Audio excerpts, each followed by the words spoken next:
So I recently made friends with Ryan from GearFever. If you're unfamiliar with his work, he runs an Instagram account called GearFever, focusing on all things guitar gear related. And I've been a follower of his for a while, and I said, hey, it would be great to interview you so that more people could know who you are. And Ryan, being the cool guy that he is, he said, yes, absolutely, let's do an interview. So this is a long format interview where I get to sit down with Ryan from GearFever and talk about the origin of the things that he's working on and the future of GearFever, some of his favorite gear, some of his favorite companies, and everything in between. So with that, let's jump in. Ryan, good to have you on. Thank you. Good to be doing this. Glad to be here. Yeah. We've been talking about this for a couple weeks now, and it is 100% my fault. Life is always throwing something else at you, so just trying to find time is always tough, as I'm sure that you could probably relate. So you run GearFever. Yep. Tell me about GearFever. Yeah, like the history of it or what it is, and get crazy. All of that. Yeah. So honestly, I started GearFever. I still feel like the new kid on the block. Yeah. I started it January 1st, 2020, actually. Okay. Just a New Year's resolution waiting to happen. You know what? I owned the handle for like 3 years. Oh, wow. And I was like, I don't know if I'm ever going to want to do something like this. Yeah. And there were years where I was like, I own it, but there's nothing that I can think of to do. Sure. So really what happened was I just didn't want to flood my personal page, my personal Instagram. Yeah. With pictures of gear. I totally get that. Yeah. But I'd been taking pictures of all my stuff for years. And I was like, I just want somewhere to put it. Yes. I just like, even if it's just like a catalog for myself, someplace to document it. Like, but I also want it to look good because that matters to me. So I started it then. I started posting pictures of my stuff. And really the best part about it was it gave me a place. It felt like it kind of legitimized my obsession with gear. Yeah. Like people had some sort of level of respect for, okay. Oh, this guy's serious. He runs a gear page. so he must really be into this stuff. Yeah. So it just allowed me to have more conversations with other guys who are into it or brands and companies. And it's been growing and it's been super fun. And I got into doing some demos right as quarantine started. And that was really the best thing for me in quarantine. I learned, I didn't own a camera before. I'd never, taken a picture with a DSLR before. Right. Or taking video. So kind of learned through making these demos and like I said, like high quality aesthetics really is important to me. So I didn't want to put anything out there that I didn't think looked good. Sure. So I spent a lot of time on the front end trying to learn, and there's a ton of great people online that I've met through Instagram mostly, just who've been a huge help. Who and now was that off the top of your head? Who are you thinking of? Sean at Edge of Breakup has been a huge help. William Bennett, I think it's Bennett the Third is actually. All right, I gotta look it up. Yeah, know him. Yeah, I do. I know exactly what you're talking about. That sounds right. Yeah. But I said his name wrong earlier. Yeah, those guys. I'm a total dummy, Bennett. I read it as Benetti. I know, all those eyes at the end. And just like that, I made him Italian. Hot day. He might be. He might Who be. knows? Maybe he's somewhere Italian. down the line. We're all related, so whatever. Yeah, right. I mean, there's, and I've gotten to meet, lots of other guys who are doing demos too, and all these guys who feel like godfathers of gear demos.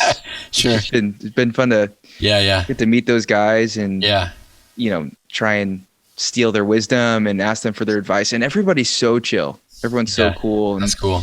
Super willing to help. So now that's what I'm doing. I keep taking opportunities as they come, and I keep trying to make things bigger and better, and always thinking about the future for GearFever. I never thought it would be anything more than just a catalog of my own stuff. Yeah, right. But it's way more fun to get to share it and Yeah, to totally. get to like be engaged with other people who are in this, tone journey.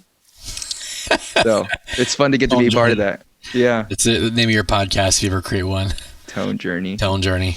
I know. If I didn't create Gear Fever, I feel like everybody started a podcast in quarantine. So Everybody. yeah, Everybody. I considered it for sure. Yeah, I do. I mean, I started one. Funny enough, with like all the video stuff that I do, every time I'd go to the camera store, I'd be like, "Oh, do you have this thing?" And I wasn't using it for a podcast. I was using it for camera gear. Yeah. But it was one of those like, well, it's like a desktop, mic stand. Like, sorry, we're all out. Like, yeah. Oh, okay. Do you have the Rode mic? Like Go wireless lav mic? And like, sorry, we're all out. Like, okay, do you have any shotgun mics? Sorry, we're all out. Like everything that was like setting up for podcasting at home, totally Yeah. for the last year. It's been such a frustration. Yeah. Yeah, I all mean, that stuff. I was looking at my Amazon purchases in 2020, and there's so many pages and pages of orders through there. So Yeah. Just gear stuff. No, I get it. I totally get it. And we don't have to get into this, but have you found like guitar gear that camera gear is kind of? Oh my gosh. You already knew. It's so similar, and it's similarly expensive and so in depth, and there's so much of like, I just had a conversation with my wife this morning about, she's like, I don't get the whole relic thing. It just doesn't make sense. It looks old. I was like, it's a feel thing. And I was like, but that's the same way with cameras. I feel like camera gear, there's so many accessories and pieces, and yes, you can always make your images better, colors more vibrant, totally, images more crisp, whatever. Totally. So it's a deep hole for sure. Yeah, I wasn't ready for that one. That one surprised me as well, because I got into camera gear for videos as well. I got into camera gear for guitar demos as well. Right. And then I've got a second camera and a third camera and a 10th lens and an 11th lens. Right. And now everything in this, I bought that to just put camera gear. It's just camera gear. I love that. So dumb, because I'm obsessive. Anyways, that's not. So I'm glad to hear it's not just me. Oh, no, not at all. Maybe it's us more than it is the gear. Maybe there's something that we just. It's something in our personality, this obsessive nature or something. Speaking of, cheers. Cheers. Cheers. Cheers, water. I got my water here. I even gave you the opportunity to go get a beer, but you didn't do it. I know. That's all right. What are you drinking? I am drinking the Elysian Contact Hazy IPA. That's a good one. It is. It's an easy one. It's kind of summery. Anyways, so let's talk about gear selection. This is a really interesting thing for me, because it's always just funny to see who people go after. You know what I mean? Like, what made you choose that? So I guess when it comes to gear selection, like, how do you approach that? Is it about your brand? Is it about their brand? Is it about the gear? Or is it just like anyone that'll say, yes, I'll make a demo?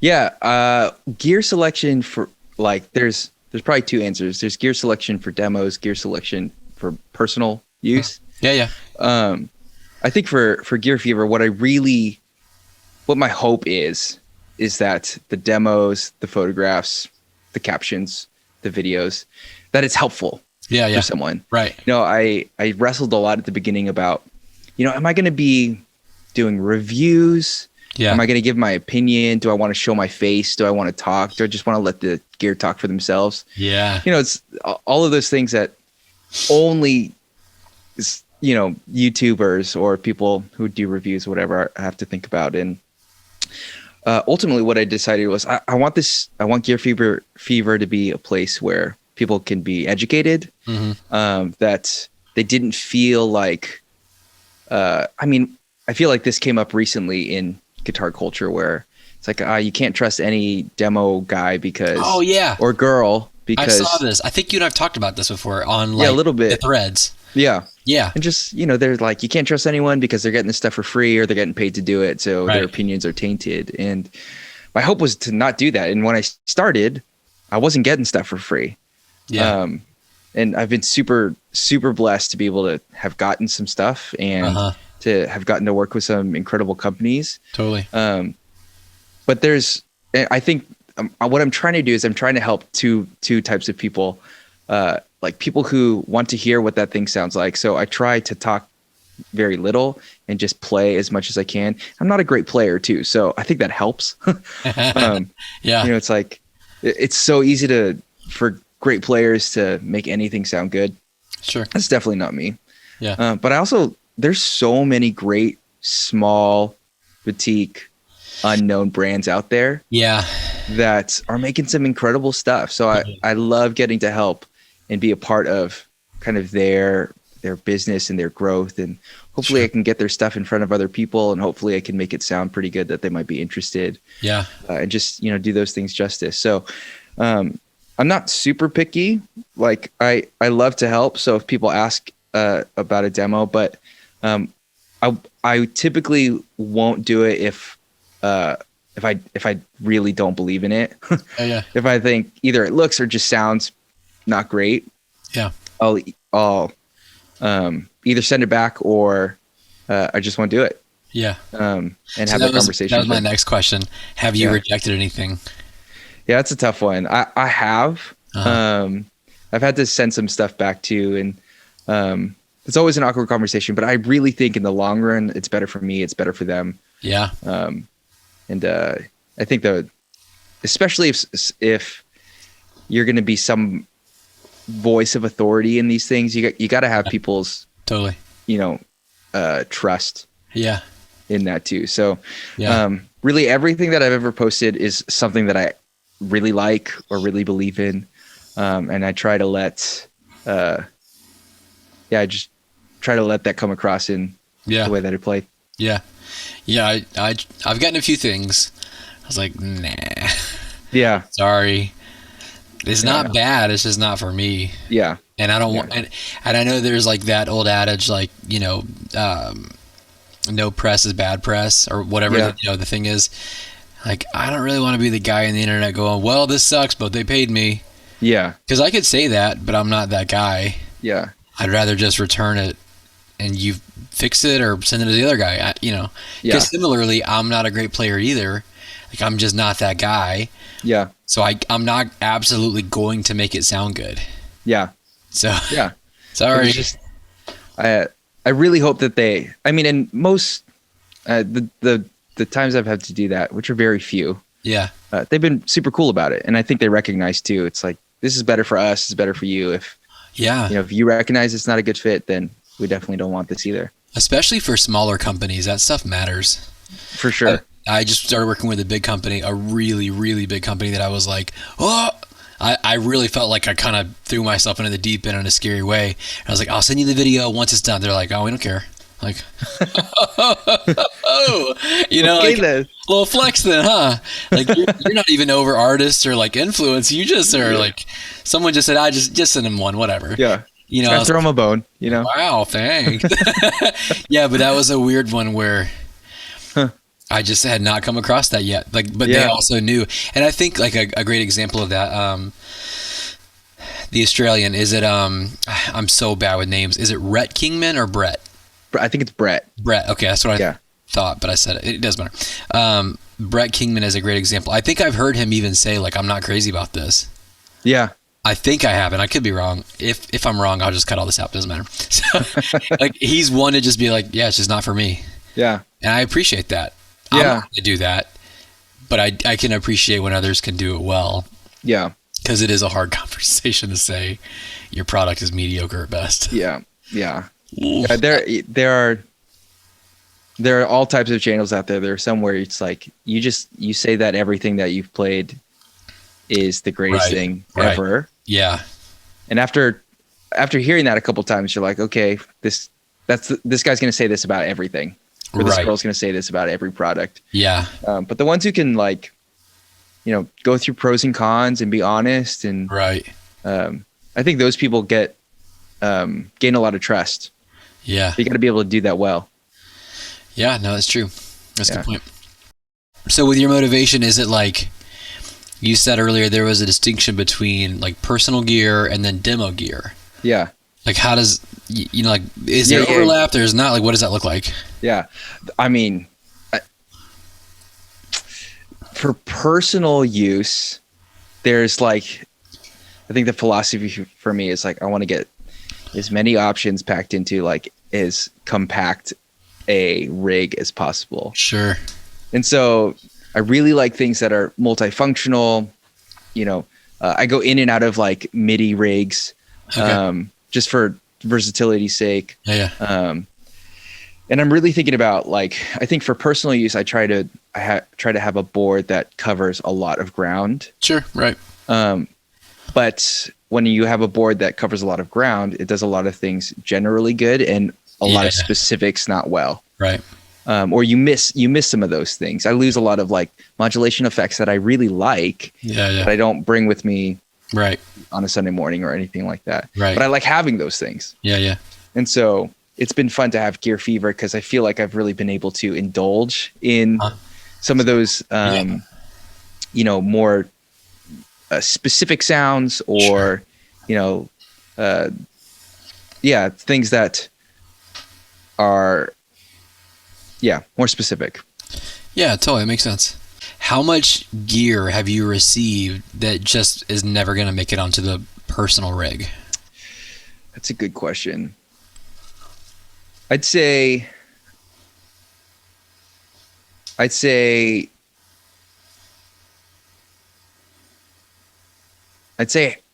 more than half of it probably won't end up coming with me on a Sunday morning. And that's right. Yeah. And for me, like I play at church and that's where I do most of my playing. Yeah. It's really where I do almost all my playing, there and YouTube. So,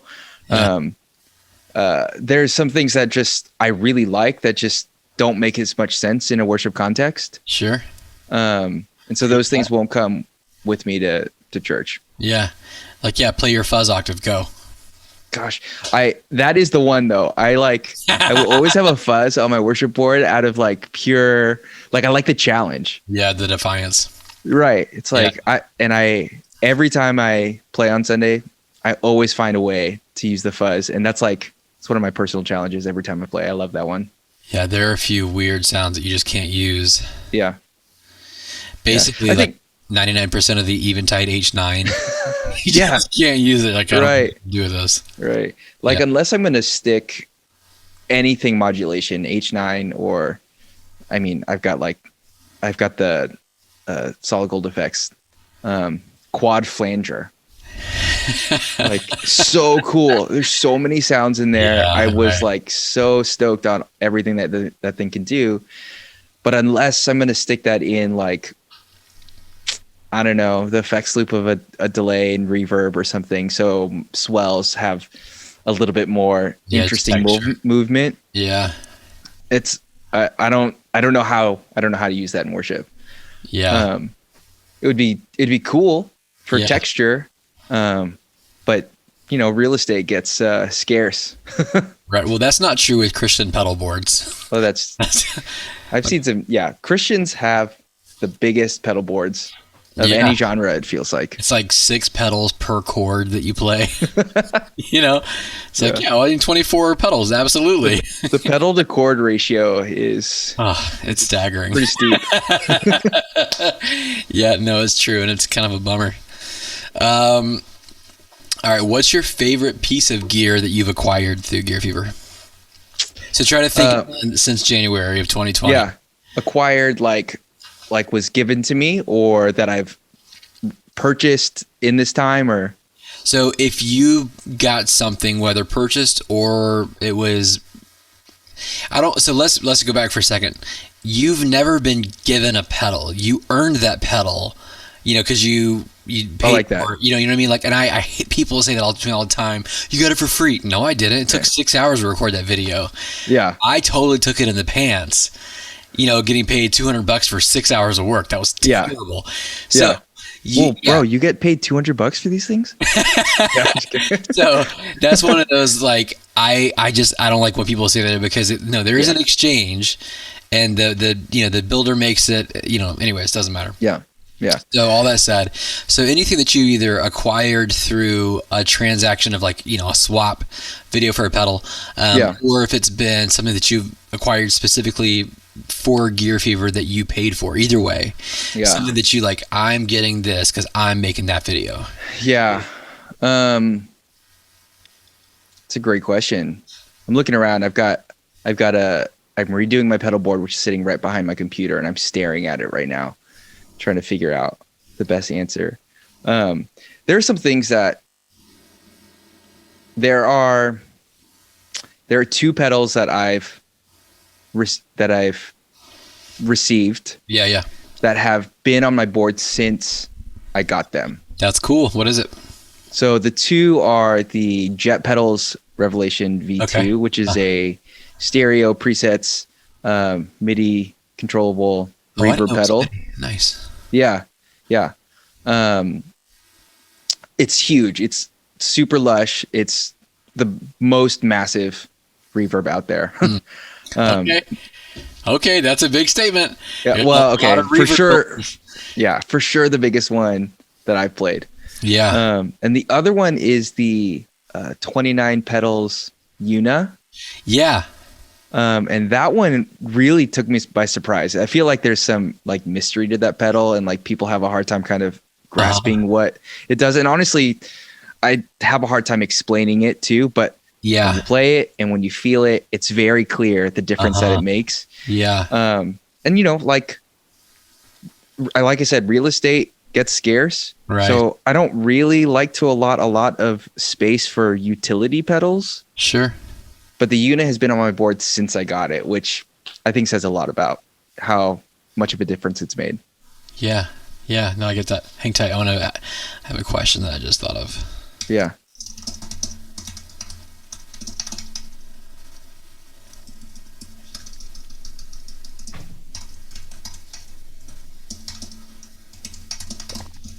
Okay. Yeah, it's funny you say that because I've yet to hear anybody say, this is what that pedal is.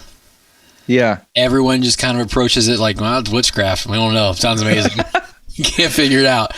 And I love that. Like there's like, it's in, I think in the same vein, it's kind of like the DRV. Everyone goes straight to like, oh, it's the Rat. And those are people who don't want to pay for it, who haven't played it, and they go straight to that place.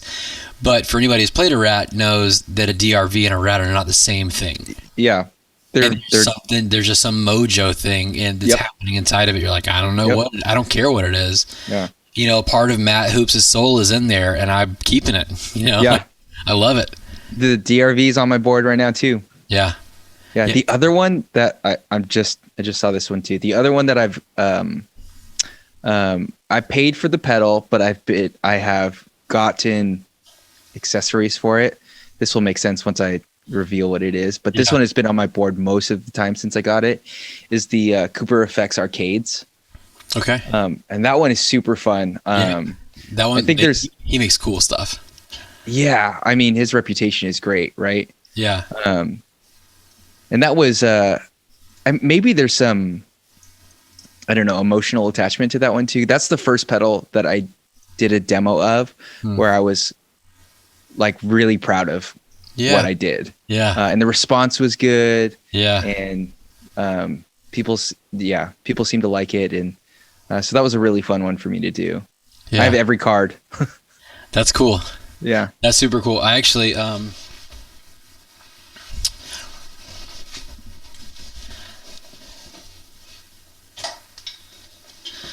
got the OG. Oh. And I love it. I mean, I love it so much I just pulled it off a shelf and not my pedal board, but whatever. No, I love it. It actually, I reached out to him, and unfortunately, the noise knob just doesn't work. So it's most of a pedal. Yeah. It's 80% of a pedal, but yeah. I also had the one that he did with Chase Bliss. Yeah. And it turns out that noise option is everything. So it kind of, and I mean, you're missing that one on. Yeah, and I mean that in like a good way. When I realized like how much that pedal could be, the fact that the noise doesn't work. Yeah. Like, But yeah, That's a bummer. it's funny because obviously they're like, they've gone up in value a ton. Yeah, And I just totally. can't sell it. I mean, I'm not even playing. I can't even sell it. It's just, Yeah, yeah. gotta hold on to that. Yeah. There's some magic in there too. Yeah, there really is. It's a cool pedal. It's a significantly cool pedal. Yeah. It's cool about the arcades is I feel like I get as close to that pedal as I can because I'm probably not gonna spend $700-800. Is that how much they're going for now? I think so. Damn. I know. Oh, that's painful. If you get 80% of that right there. Ugh. That's painful. I mean, But I get close. I get close with the arcades. Yeah, I don't feel like the arcades was as well received as it should have been. Like, it was a really cool pedal, but I felt like the fact that there were cards, like there are cartridges and like, extra pieces that had to go with it. I felt like that was the thing that hurt it in the market. Like that's why everybody loves, that's why everybody plays a TS-808 or TS-9, right? Like, right. It's just an easily accessible, kind of mindless pedal. It sounds good no matter what you play it on, how you play it. If it's on, it sounds good, whatever. Yeah. Like, what do you mean dial in this pedal and put it in a cartridge? Yeah, right. Yeah. And I feel like that. But I heard people. Go ahead. Yeah, go ahead. That's all right. I heard people saying like that the whole cards it's kind of like a gimmick. Yeah. It's kind of silly and fun, but it's kind of gimmicky. Sure. Which I get that because it's never been done before. But when you get to play it, yeah, and you see the versatility and the difference in those cards, then you realize like, oh no, this is a great pedal. Yeah. That just happens to be done in a new, fresh way. It's only gimmicky if it's not good. Yeah, exactly. So I hear that cry, but again, it's the internet saying like, no, I haven't played it, but here's my strong opinion about it. Right. Great, thanks. Yeah. Just so we need another opinion on the internet. So that's been those are interesting. I like those. I also understand that feeling of like something just is emotional, like you're proud of it, I did the TS Go delay, and I love the design on those. Oh, dude. The whole line, so cool. Have you held them? I haven't. They're heavy. Oh, are they? And they're I kind of like that. Yes, that's where I'm going.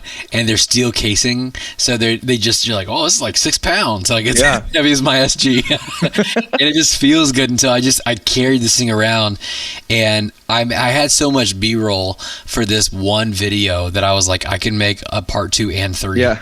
And I didn't mean to. I just kept filming it because it's so beautiful and it's so well done. And every time I pick it up to move it 4 feet, I'm like, oh God, it feels so good. It sounds good and it's really weird. It does a lot of weird stuff. Yeah. And I just don't think enough, try to look around. I don't think enough guitar companies pedal companies do enough analog delay anymore. Yeah. And they just do it so friggin' well. So yeah, that's that pedal for me where I'm like emotionally involved with it. Yeah. And it's not even on my board. It's an experience. Yeah. It really just like took me to a weird place. Yeah. I haven't had a chance to try any of their stuff, but I would love to. I love their look. I love their Instagram page is awesome. I like even at the beginning of, I think when I first kind of really started to pay attention to that company, like it was at the beginning of quarantine and they were doing like coloring books.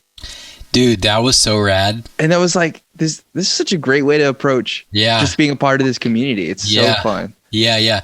It makes sense why you would like them as like an aesthetics guy. Yeah. Like you release a coloring book, I'm in. Yeah. Yeah, that makes perfect sense. It's more that it's designed to, it's right. Yeah. Good stuff. Good stuff. Right. But yeah, it's also, it wasn't in a contest. Whoever won a pedal. I think so. Yeah. I think that was it. So it really was a 2-for-1. It wasn't just putting it out there. It was like a competition. Yeah. So you said to kind of go back to your music part, you said earlier you play primarily on Sundays. Mm-hmm. All that beer. Are you, or did you play in a band or anything like that prior to COVID, or is it just primarily Sundays? Primarily Sundays. Most of my experiences with music has come Sundays. I had like garage bands in high school and stuff like that. Nothing that I'm proud of. Nothing Sure. that we put anything out or we didn't like play shows or anything like that. We just played, we jammed really. Yeah. And I did a lot of, like band in school. Sure. I started, that's really where my love for music started. I started out as a drummer actually. Yeah. So even my Sunday worship experiences, I played drums all through middle school, all through high school, and all through college, actually. Yeah. I didn't pick up the guitar until I think my senior year of high school. Interesting. So not only has my experience been mostly Sundays, but it's also been behind the drums too, most of the time. So it's kind of funny. I'm a drummer first. Are you too? And I identify as a drummer. And really? It helps identify as a drummer because I'm not a very good guitarist. You kind of hide behind that. Because I think I'm a pretty good drummer, and I can kind of sit in most scenarios and just like and carry my own chops. Yeah. But with guitar, I'm like, if you guys want a really well-intended rhythm player, I'm here. All right. You know what? I think rhythm playing is so underrated. Malcolm Young, dog. Oh, right? Yeah. He's right. Like hold it down. I feel like I enjoy myself more when I play rhythm too. Yeah. Because I don't know, it's a little bit less pressure, but it's like your job as a rhythm player is just to like feel the music and just to be immersed into that groove. Yeah. Which is so fun. Yeah. That's super fun. Yeah. No, I feel that. Since you've spent the last year, I would assume for the most part, probably not playing at church. Well, it's not true actually. So, when our church shut down, I'm actually on staff at our church. I'm our youth pastor. Nice. But I have led at our church a ton, and I serve on the worship team as often as, makes sense. As often as I can, which for the longest time, youth happens on the weekends too. So there's a lot of conflict there. But when we shut down, we tried to keep our like production team and worship team, just the people who were showing up to film our live streams, as tight as possible. Yeah. And so our worship director asked me, and I was like, I essentially volunteered. I was like, I'm available now. Yeah. And I love playing.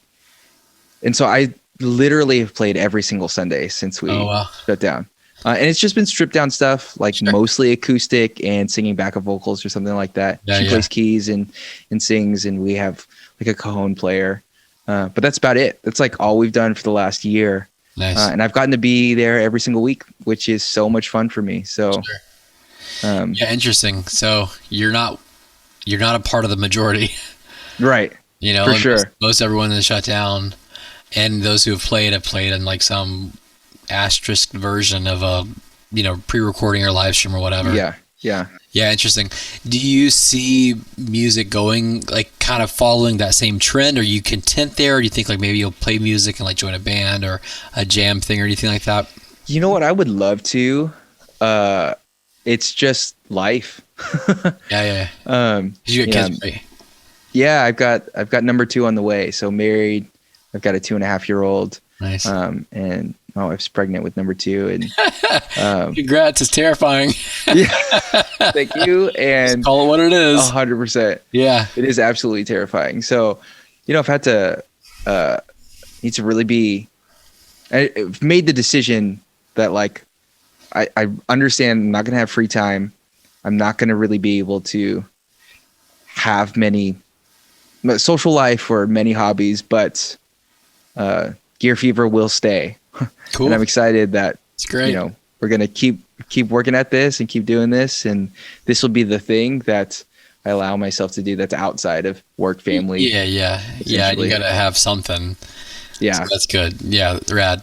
Yeah, cool. But I would love to play. Playing live is so fun. Yeah, I would love to do that more. Yeah, I'm tracking with that. Where are you hoping to take GearFever So since that kind of answers that question about music, where are you hoping that GearFever will kind of trend or move, or Yeah, what does it look like? I'm constantly thinking about that. Not because like I have lofty goals. I just like being like continuing to push to be better. Yeah. Really. Yeah. So I mean, I think there's obvious things like I would love to see the community of GearFever, which maybe needs to be established and defined a little bit better too. But Sure. For it to grow, for people to feel more connected, for me to continue to feel like to have opportunities to help people in their pursuit of tone. Yeah. Yeah. I do think that there's a few things that I've really fallen in love with when it comes to GearFever. The community side or the social side of social media has become a huge life-giving thing for me. Sure. And I like to think that I'm figuring it out well. Cool. I've had a lot of great conversations with people who are trying to, grow their brand, grow their page, get into demos, whatever. Right. And I've talked to a ton of, all these small builders and small companies that I've gotten to work with. They recognize that social media is just not their strength. So I think that's something that I'm really considering right now, trying to provide as help for people. Yeah. Because I love seeing people grow. I love people's brands and their products get out there in front of more eyes, be received well. Sure. Do you have? I think I can help with that. Yeah. Totally. Yeah. Do you have a particular brand that comes to mind that you think like, oh man, that could be something cool, or already, or it already is cool and it's going to be even cooler. Yeah. I mean, immediately I think of some of these brands that I've gotten to work with, who have self-admitted that social media is like an afterthought, really. Sure. Like they've got a great product, like Jet Pedals. I was talking to him. I was processing this idea with him the other day and saying, I think there's tons of brands out there who have a great product, but they just need help getting it out there. And I would love to be able to figure out how to help. Yeah. And he's one of those. He's got some great stuff, and he just put out a teaser post today saying that more is on the way. Nice. And so I would love to see their reach grow, because I think more people need to know about them. I think more people need to consider them when they're looking for stuff. Yeah. Have you heard of these guys, Jet Pedals? No, I haven't. I'm sorry to say, I thought I did. Well, exactly. This is exactly what I'm saying. Yeah. This is that's the Jet Pedals is the very first demo that I did. It's never come off my board since I got it. I think more people need to. This is the massive reverb I was talking about. Yeah. More people need to know about this brand, because they make incredible stuff. Yeah. Yeah, I've never heard of them, but now I gotta look. All right. I just followed them. It just happened. Done. Followed. Jet Pedals. There you go. Yeah, I totally track with, all of that. Like, you come across these pedal builders, you're like, this is brilliant. Yeah. I wish you were better at social media, because people should know. Yeah. And Instagram in 2021 is kind of like MySpace for bands in 2006. Totally. This is a great analogy. Like, this is how you're going to get found. Yeah. Without it, you've got no chance of growing. Right. And I wish that weren't true, but like, it's kind of the measuring stick. How successful are they? Yeah. It feels like Instagram, YouTube are some of the best marketing platforms out there. Right. Yeah.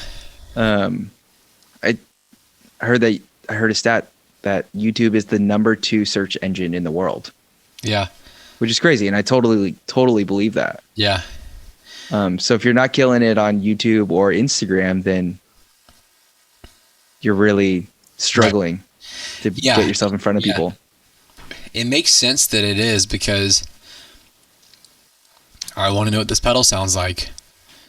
All right, where do I go? You want sounds? I go to YouTube, where reviews happen, demos take place. Yeah, I mean, not like I can watch it. When you watch videos on Amazon, you're like, what am I doing? Yes. You feel like you're really at the bottom of the barrel. Yeah. You're not going to Amazon to watch reviews. Right. You're going to YouTube to see the 10,000 reviews. Why are those videos always terrible too? Oh my gosh, they're made by like the same company. I know. They're always like 40 seconds, and they're that really like high stock pitch, images, like, corporate kind of like, like music. It's so bad. Totally. Yeah. And then you finish the video, and you're like, I think I have regressed in the information I have. I know less now. And I didn't think that was possible, but I don't know what a guitar pedal is now. Great. And then you go to YouTube and see what people think about it. Yeah, exactly. Yeah. So that makes perfect sense. If that's true, that YouTube is like, yeah, right. Yeah. I get that. Yeah. But to go back to your question too, like, I don't really know what the future for GearFever looks like. And I don't think that I ever have. I've just kind of continued to, if a door opens, I'll walk through it. If an opportunity comes, I'll see if it fits. But yeah, I do feel like the need to be a little bit more intentional with what's going on and not be so reactive. And I think that's mostly like GearFever has grown in a really cool way. Yeah. And I want to, I feel responsible for that. I feel like you are. Yeah, I am. Yeah, you are GearFever. So for that continued trajectory, I feel like I want to be able to bring that. Yeah. For people. So it is always hard to answer that question. Like, what do you see 5 years from now? Like, I don't know. Yeah. I want to be verified. Yeah, same. Come on. I always used to hate that question. Like, where do you see yourself in 5 years? I always answered, hopefully not still answering these questions. So instead of putting you under the pressure to answer that question that way, let me try to ask it a different way. What's the next thing you really want to do? Like, you're not sure if you can or if you will, but like, man, I am gunning after blah. Yeah. Two things immediately come to mind. I just launched a website, which is super fun. Nice. And I think there's more like establishing of a GearFever community that I really would like to dig into. I think that for me, I've said it 100 times on Instagram. The best part about GearFever is the people that I've met, the conversations that I've had, the friends that I've made. I would love to be able to help facilitate that for other people. Sure. And selfishly for myself, get to continue to meet other people who are into the same things. Yeah. And I think the newsletter, that's part of that plan in my mind. Are you a pedal board tuner or a snark tuner? You better answer this right. That's funny. Is that a controversial topic? It is for me. I'm for sure a pedal board tuner. Okay, cool. I have the Polytune Mini. Yeah. I have 3 of them. So if I have an acoustic board, my main board, and just another one laying around, I have lots of those. That's for sure a pedal board tuner. Yeah, no, that's great. Is that correct? Is there a right answer there? Yes. Yes. I get like in certain scenarios, the funny thing is I hate snark tuners, especially on stage, and I hate tuners who tune by ear. 99% of the people can't tune by ear. Yeah. And the look of a snark on the headstock drives me insane. Yeah. It's like you forgot to zip up your zipper. You're on stage. Yeah. Take it off your headstock. I don't care if it's a noisy stage. Take it off. Because going back to earlier at the beginning, aesthetics matter. That's exactly what I was gonna chime in and say. Yeah. Yeah, it drives me crazy. Yeah. Here's my $4,000 guitar and my $12 tuner. How do you spend so much money and then like disproportionately throw away the value of tuning? That's like the pedal board version of that too. Is like like, oh, you've got 12 boutique pedals and a one spot daisy chain for those. Yeah, right. That's like, exactly it. You gotta like take care of your stuff. Yeah. Invest in the right things. Right. That's not the corner to cut. Invest in the right things. Invest well in everything. You know? There you go. Because there's always that. I think that was one that, especially at Guitar Center when I was working there, drove me crazy. Was like, you'd have a guy who'd have a $10,000. That's excessive. A $2,000 guitar. $1,000 in pedals. Yeah. And then a $200 amp. It's like, it sounds like crap. Like who'd have guessed? Yeah. Like, oh yeah, I keep adding pedals to it, trying to fix it. Yeah. And he's not even isolated in his power supply. Yeah. So just like everything he does makes it worse. And there's always something. Like I've got a great amp but a crappy guitar or whatever. Yeah. So for me clearly it's a hot topic. Yeah. As I'm still going on. And especially when you're talking like a signal chain, like from beginning to end, everything that signal passes through makes a difference in the way it sounds. Yeah. So, people neglect whatever, if it's tuning your strings, or even like people neglect their strings or tuning or power supplies or cables. Right. Like cables make a huge difference in your tone too. Yeah, that's true. Like, yeah, buy those cheap Amazon cables. You're not going to get all the tone that you want out of your guitar. The worst is when you know that and then you have to make a purchase like that out of necessity. You're like, oh, we've all been there. Yeah. I'm recording tomorrow and I can't go to the store between now and then. Like, yeah. So you buy the Amazon cable and you're like, 1 day delivery. 1 day delivery. Nice. That's right. You're just like, oh, Jeff Bezos, you suck so much. So I'm glad to hear your pedal board tuner. I have like 6 snarks and they're all dead. So that I can't rely on them. So I can't do that thing that I know that I want to do. All right. Yeah. Who were you most excited to hear a yes from? What company did you reach out to and you were like, ooh, that's a great question. Like it happened. We did it. Yeah, that's a really good one. Most excited, number 1. Gosh, I'm looking. I want to see.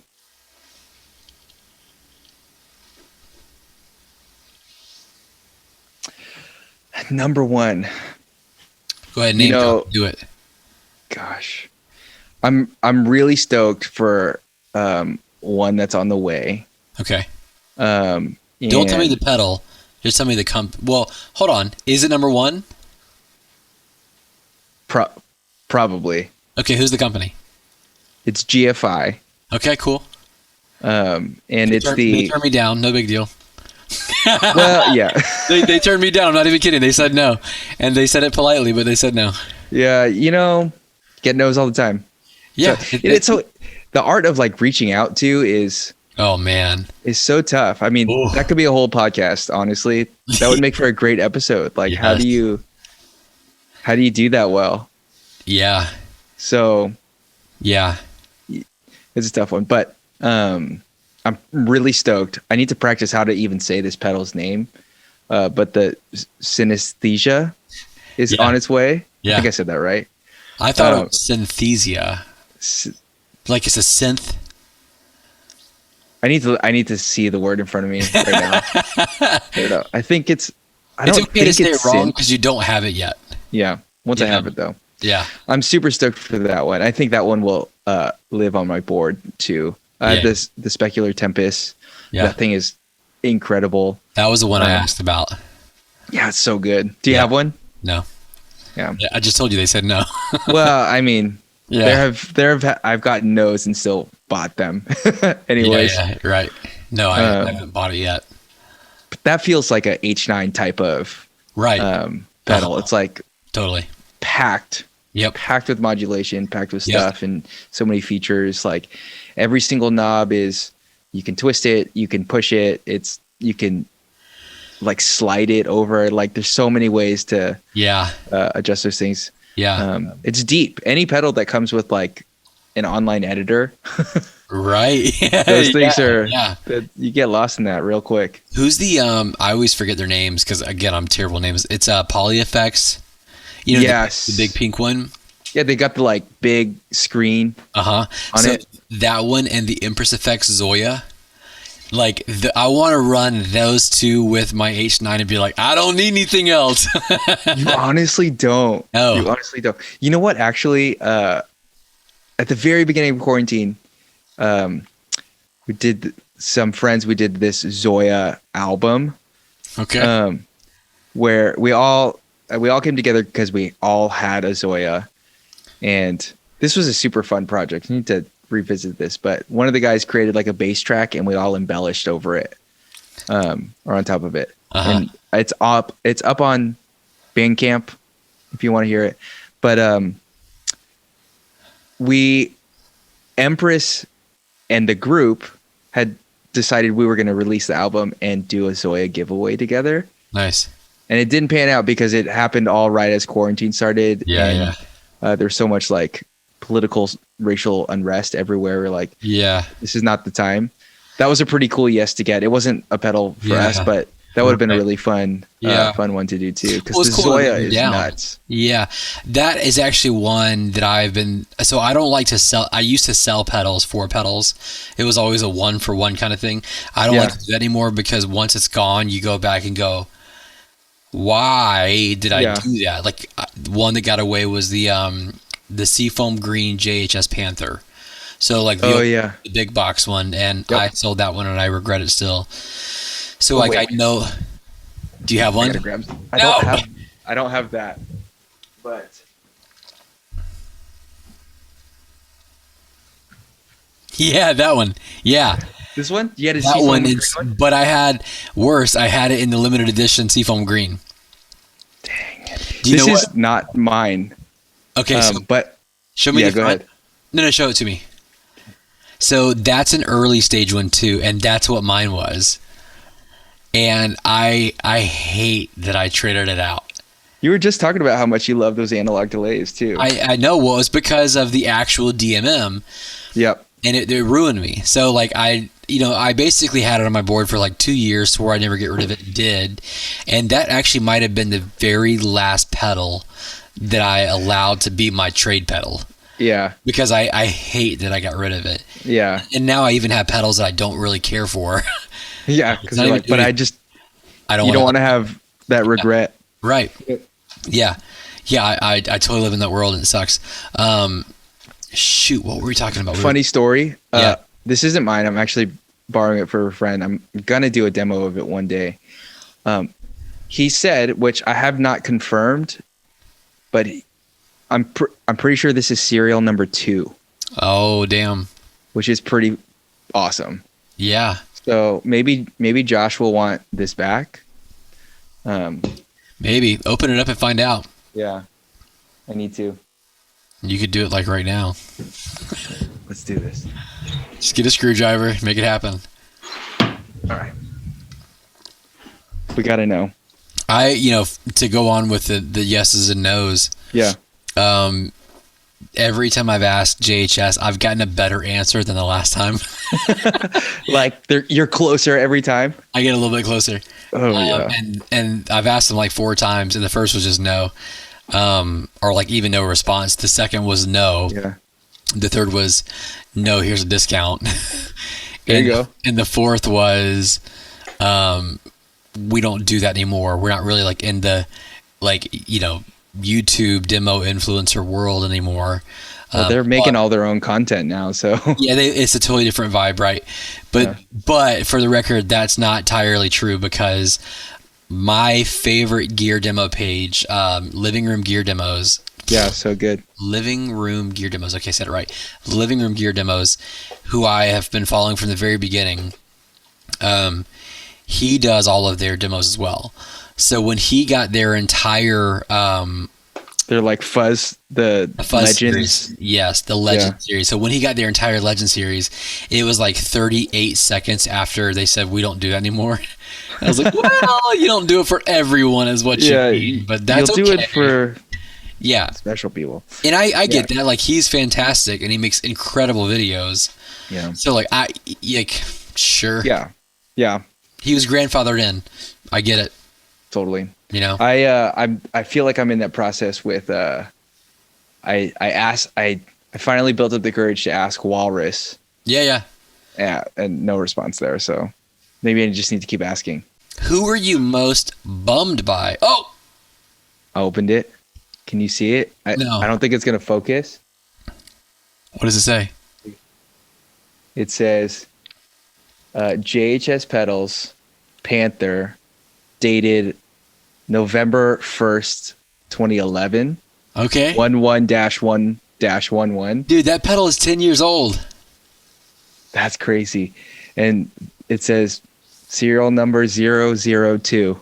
Hot damn! We got number 2 on the show. Come on. This is awesome. Look, this is what it looks like. Look at this. Dude, all that's in there amazing. in all of its glory. They did a good job. That pedal is so rad. The feedback on it is so nutty. It's so nutty. It feeds back in such a way that it's not even delay, like guitar delay anymore. It's just like it's just noise. It's really fun. Yeah, man. I really like that pedal. I like the size of it, the feel of it, everything about it. Those knobs feel so great. Good. Yes. I'm gonna put these on a guitar. Actually, Yeah. I think they would look great on a guitar. If you could get those matching pots and knobs, oh man, that'd be a win. Nice. All right, so we're gonna do one more question, and then I've got a lightning round. Ooh, All right, so I like it. Tell me again, who is it you were most excited to hear the yes from? Who did I say? GFI. GFI. Yeah. Okay, so GFI. All right. Who were you most bummed by? Not to no answer, but who are you most bummed to be told no to? Who are you most who are you most bummed by to be told no to? Yeah. There's plenty, right? Sure, but who are you most bummed? Who hit hard? Nobody's been mean. Yeah, but so I've been like nothing has been like super personal, but sure. I was just telling you too, like I love Walrus, right? And so I don't know, like you kind of build up the courage to, reach out to these companies and offer, to do a demo or right. whatever. It took me a long time to build up that courage for Walrus, and not only did I get turned down, I didn't even get a response. Okay, that is a bummer. But after this, I want to know who are you rejected by? Okay. Or like bummed by? If you want to keep telling the Walrus story. Yeah, and so I mean, I'll probably try again and ask again another day. Yeah, Dear Brady. Yeah, once I hit another like milestone or something. Yeah, I don't know. Feel like the more the followers grow, the more confident I get in those asks. But okay, let me think. I gotta think. Man,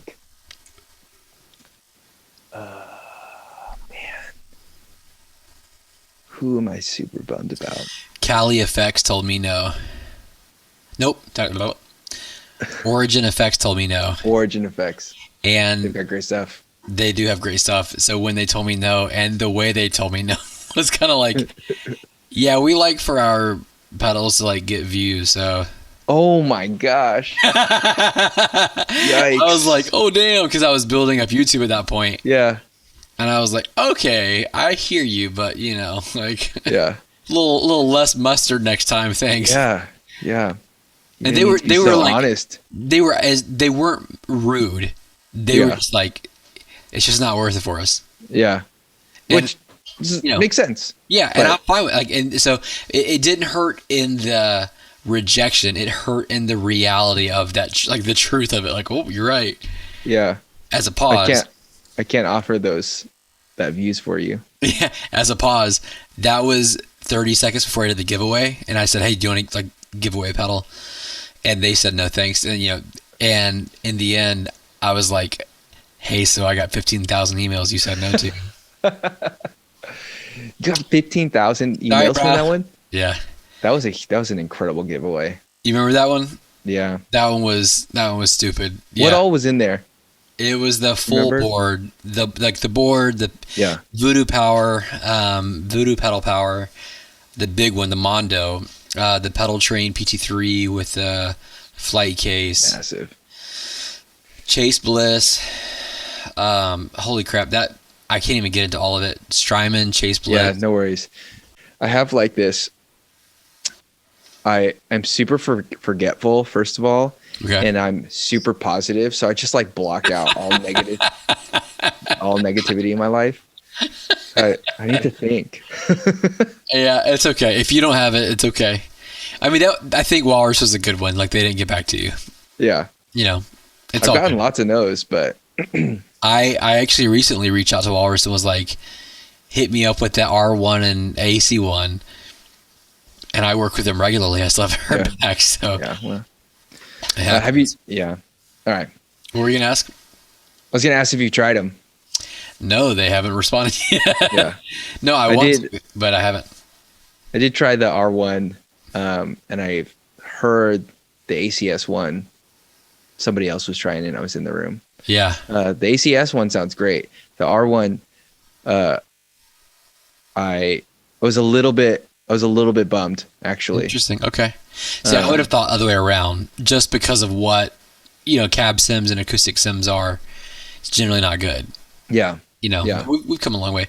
No, the D1, I mean, just like for the sake of being an honest reviewer, like the buttons aren't great. The foot switches are just okay.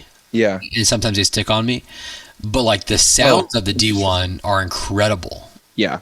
I mean, just like the moment I played it, I'm like, and it legitimately has not left my board since. Yeah. It's on my board too. Yeah, over a year on the board. Like I love that pedal. So R1, I'm in. Yeah. I think you made a joke like if D2 come out and R2 come out, you have it. So you've got R2, D2 on the board, right? Yeah. Yeah, I was like, I want that. Yeah, me too. Me too. Of course, yeah. Yes, that's a good answer. To be bummed to not hear back from Walrus, I get it. That's a good one. All right, now I've got some lightning round questions. All right. We're I'm ready. Best to go through. It's very clearly not going to be quick, but let's go through them anyways. Who's your favorite? Who's your favorite guilty pleasure listening? Oh, my favorite guilty pleasure. I'm a huge Justin Bieber fan, and I'm really not like that ashamed of it. So maybe that's not even a good answer because I don't feel that guilty about it, but I do get grief. Okay. So no, that's not a guilty. Like you're not guilty about it. You just listen to it. I do listen to it in private though.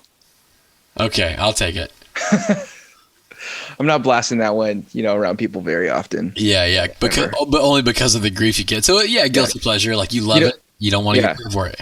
You know who else is like so out of my typical genres of listening, of musical listening? I'm not a country guy, but there is one country artist that I love. I hope it's Jason Isbell. Well, I do like him a lot. Yeah. But I don't listen. Yeah. Is it Casey Musgraves? I do. Casey's great. My wife listens to Casey a ton, not me. But there's this guy named Hardy. Okay. Do you know Hardy? Nope. Sorry, Hardy. What I love about him is he's like this stereotypical country singer, and all of his music, at least like his last album, is making fun of that culture. Oh, great. And it's like done in a really like tongue-in-cheek, creative, great country writing. Nice. Go check out Hardy. Okay. He's fun. You're welcome for the plug, Hardy. Yeah. Stones or Beatles? Ooh, Beatles. Okay. Any particular like song or album come to mind? Probably Abbey Road for sure. Okay. Yeah. All right. Who's your actual favorite band?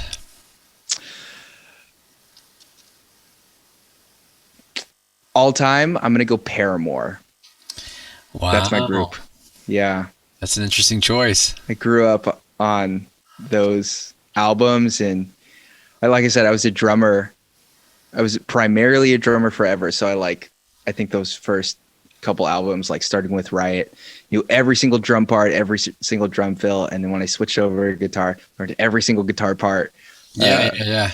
Super fun. And I got to see them live one time, and it was so much fun. Yeah. All right. Tubes or modelers? Ooh, gosh. I have both. I see a Benson behind you. So I've got a Benson behind me. I use an Iridium most of the time. Okay. And I have a Kemper that I love too. So I guess just based on numbers, for practicality's sake, I'll go modeler. But I did think for a long time that I was going to be like Kemper and be happy for the rest of my life. Interesting. And that obviously was not the case. So then you played tubes. yeah. Yeah. They're tough. I missed it. I missed them. Yeah. I get both sides. Both sides make sense. You know, like some scenarios you just can't play tubes. Yeah. You know, and you're like, we'll play a 5-watt. Well, that doesn't work, you know. So. Yeah. Last question. Which Gibson is your favorite model and why? Gosh. I don't know if this is going to disqualify me from the podcast. I don't own any. No, that's okay. It is. But even if you're not like a Les Paul guy because you're not, you know, a dad. Oh, well, you are. All right, sort of. Even if you don't own a Les Paul and that's not your thing because you're not an old dad. Yeah. You know, in like a garage rock band. There's still a Gibson model out there. For sure. That you're like, ooh, that one. For me, I know that when I buy a Gibson, because I think it's inevitable, it'll be a 339. Okay. Yeah. I think I'm too small for a 335. And I love that shape. I love the sound. Yeah. So. Dude, 335s aren't that big. Get one. I love 39s. Don't get me wrong. Like I'm not, you know, I just, man, 335s just like, they just do me in. Yeah. What about like, I saw you did that video, the 335, 345, 355. Mm-hmm. Is it still 335 for you? Yep. The things that I love about the 45 and 55 make them special, but they don't beat the 35.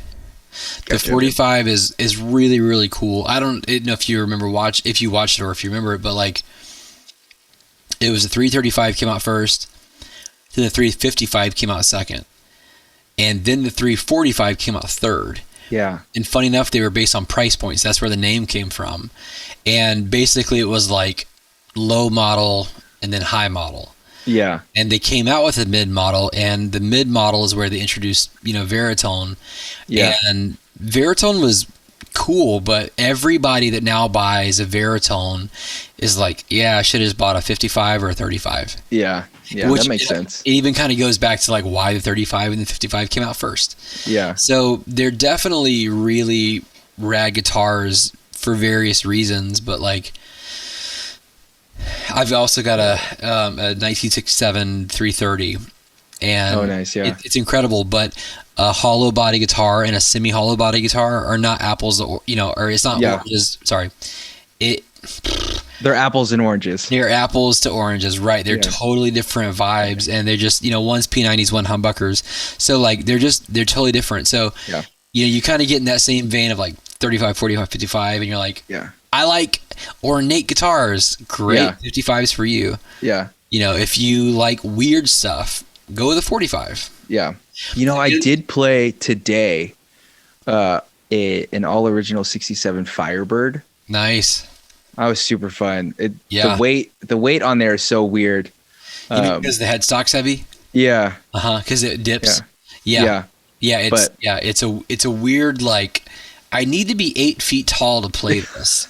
You know, like that's every time I play that in like a flying V. I'm like, if only they are 4 feet taller. Perfect. Yeah. Yeah, they're really cool. The one Gibson that just like, so I'll play 335s. If I had to sell everything and just only play one guitar, it'd be a 335, no doubt. But the one Gibson, every time I see it, I'm like, that's it. Yeah. It's the non-reverse Firebird. Those, I like that look more than the Firebird. I actually, as much as I like the Firebird, I feel like I love the non-reverse so much that it makes me forget that real Firebirds exist. Like, I feel like there's a weird cult following with the non-reverse Firebirds. Yeah, and it's funny because it's like those same guys are probably like the equivalent to the original Jazzmaster group, you know, like the Jazz Jaguar kind of group. Yeah, they're Makes definitely sense. a special guitar and like a special thing. That guitar, just like I get weird. And it's partly because they're just so uncommon and so few and far between. Yeah. So, yeah. Anyways, what was your answer? What's your Gibson favorite and why? The 39, the 339. 339. But, Yeah. all right, you didn't say why. Yeah, well, I love the shape. I don't have a hollow body. I think it's hollow. yeah, semi. It is. Did I know that? I must not have known that. Just for I the thought record, it was hollow. That's actually more beneficial for you. More resonant. Less resonant, less feedback. Okay, that makes sense. So It's not ringing inside. yeah, fully hollow. There's no like. Let me see if I can. All right, right there in the dead center, there's a center block. And that center block, it just runs right in the center, center block. Yeah. I'm here to help make things easy. There's a center block that just chambers out like the middle of the guitar. And by doing so, it creates less resonance, but it prevents more feedback. So Gotcha. it's really like does a really incredible job of straddling the line of like electric meets acoustic. Yeah. And as a church player, you probably, whether you liked it or not, got stuck playing an acoustic for years because that's just how it works. Yep. So like this guy is the middle ground between what you're used to playing with like the stuff behind you and the acoustics. Yeah. So it's incredibly versatile for that reason, and that's what makes it 339 so special. Well, that's why I want it. It's just smaller. It's a great guitar. Just smaller. Yeah, it's just smaller, Yeah. But like they're the bigger they are, the heavier they are. So like if you get smaller, it means it weighs less. It's harder. It's not as hard on your back. It's great. Yep. Yeah. It's all about that like longevity. Yeah. How do I keep playing guitar at 65? Lighter guitar. Or sit down. More So you together. No way. Anyways, this has been fun. Thanks, dude. I appreciate your time. It's been good hanging out finally after all this, interaction back and forth for one entire COVID. Yeah. Almost. One entire COVID. Anyways. Yeah. Thanks so much for having me. It's been super fun. I love doing this. So Sweet. I'm glad we showed up in the same outfit and we had a good time. I think we're in the same glasses too. Pretty close. All the better. Yeah. Great. I'm just glad that we have different microphones, so there's like some distinction. Yeah. You can grow facial hair, and I can pretend. I feel like I owe it to all Asians in the world who can't grow facial hair Yeah, man. to have it. Own it. Yeah. Yeah. And I'm here to remind white guys who can grow it, like, isn't that nice for you? Isn't that sweet what you You have? gotta appreciate what you have. So We're just here serving the world. Anyways, this has been rad. Thanks, dude. Have a good night. you too.